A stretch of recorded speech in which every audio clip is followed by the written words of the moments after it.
Hello friends, मैं आज अपने लौह पुरुष के बारे में कुछ बताने आई। लौह पुरुष सरदार वल्लभ भाई पटेल जी की जब मृत्यु हुई थी तो 1 घंटे बाद तत्कालीन प्रधानमंत्री जवाहरलाल नेहरू ने घोषणा की। घोषणा के तुरंत बाद उसी दिन एक आदेश जारी किया गया। उस आदेश के दो बिंदु थे। एक पहला था कि सरदार पटेल को दी गई सरकारी कार को उसी दिन वापस ले लिया जाए।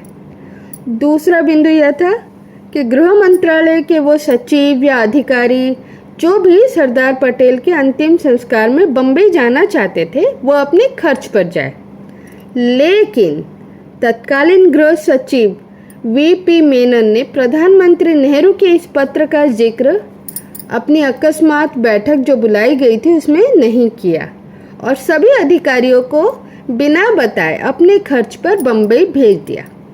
उसके बाद नेहरू के कैबिनेट की तरफ से तत्कालीन राष्ट्रपति श्री राजेंद्र प्रसाद को सलाह भिजवाया कि वे सरदार पटेल के अंतिम संस्कार में भाग ही ना ले।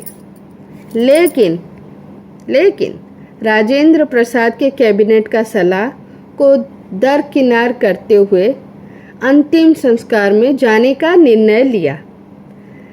जब यह बात नेहरू को पता चली तो उन्होंने वहां पर श्री राजगोपालाचारी को भी भेज दिया और सरकारी स्मारक पत्र पढ़ने के लिए राष्ट्रपति के बजाय उनको पत्र सौंप दिया।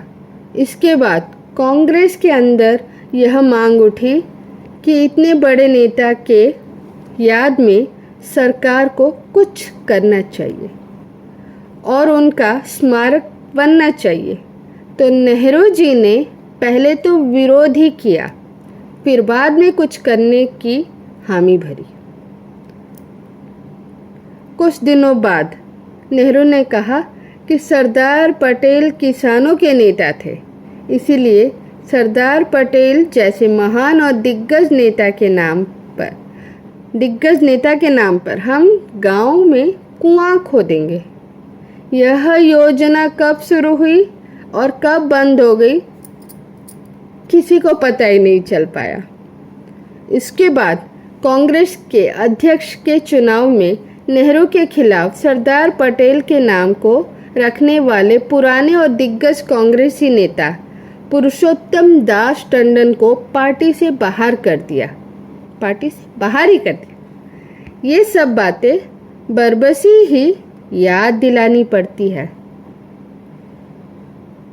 जब इन कांग्रेसियों को सरदार पटेल जी का नाम जपते देखती हूँ, सरदार वल्लभ भाई पटेल का अमूल्य योगदान भारत कभी नहीं भूलेगा, जिन्होंने 562 रियासतों को भारत में मिलाकर एक राष्ट्र का सपना साकार किया। गुजरात में धरती से आसमान तक उठती प्रतिमा 790 फीट आज भी हर भारतीय को कर्तव्य, देशभक्ति और समर्पण का संदेश देती है। मृत्यु के केवल 1 घंटे बाद घोषणा हुई। सोच सकते हैं, सरकारी वाहन ले लिया जाए, परिवार को विशेष सहायता ना दी जाए और तो और उस वीर को तिरंगे की अंतिम सलाह तक भी नहीं दी गई। तिरंगे की अंतिम सलामी तक न दी गई। नेहरू की कलम चली, इतिहास की रेखाएं बदल दी गई। जिसने भारत को राष्ट्र बनाया उसे इतिहास